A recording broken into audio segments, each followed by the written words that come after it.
We're talking about organ opting in, opting out, and that sort of thing, which is coming up before Tim will very shortly. And with me, well, we were seeing Daniel's story.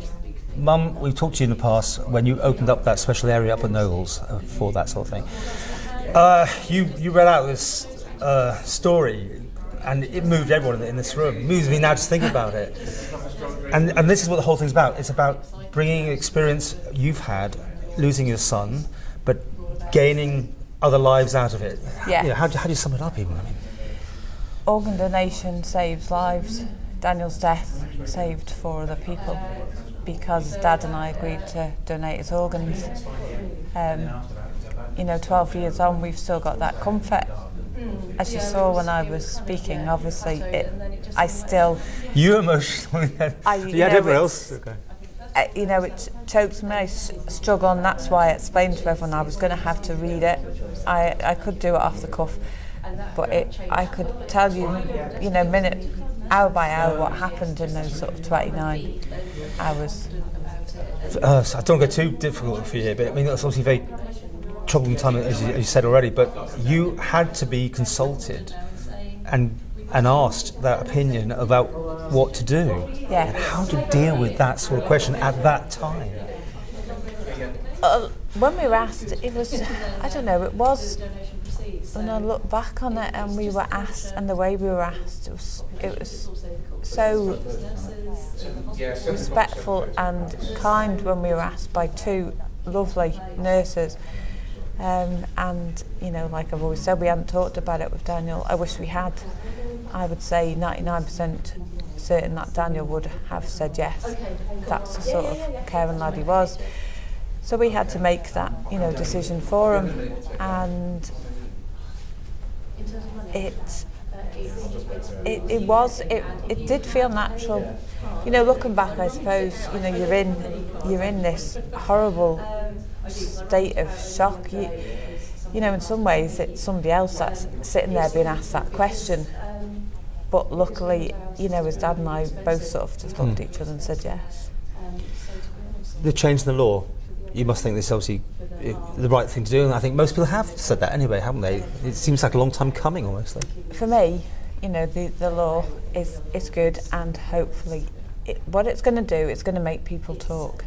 And that's what I've always said, it's sharing your wishes, talking with your loved ones what you would want to happen. The opt-out will make people talk because they're going to think, if they're strongly opposed to it, then they will make their wishes known. 3 people in the UK die every day because organs aren't available.